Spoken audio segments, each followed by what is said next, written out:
Retro Dogesh channel को subscribe करें।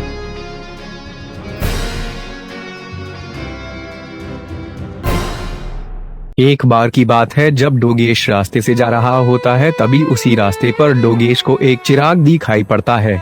फिर डोगेश चिराग को उठा लेता है और उसे रगड़ना शुरू करता है तो चिराग के अंदर से एक जिन बाहर प्रकट होता है। फिर जिन डोगेश से कहता है, बोलो मेरे आका, तुम्हें क्या चाहिए।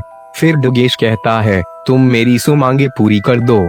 फिर जिन डोगेश से कहता है, भूम सड्डी के माफ करना, पर मैं सिर्फ तुम्हारी 3 मांगे ही पूरी कर सकता हूँ। फिर डोगेश जिन से कहता है, इस समय तुम मेरे गुलाम हो तो तुम्हें मेरी सो मांगे पूरी करनी होगी। फिर जिन को डोगेश की यह बात सुनकर गुस्सा आ जाता है और बोलता है, मैं सिर्फ 3 मांगे ही पूरी करूँगा, अगर मंजूर है तो ठीक, नहीं तो अपनी मैया चुगदाव, मैं तो चला। फिर डोगेश ने कुछ सोचा और जिन से कहा, ठीक है, मेरी सबसे पहली मांग यह है कि तुम अपने हाथ में एक डंडा ले लो।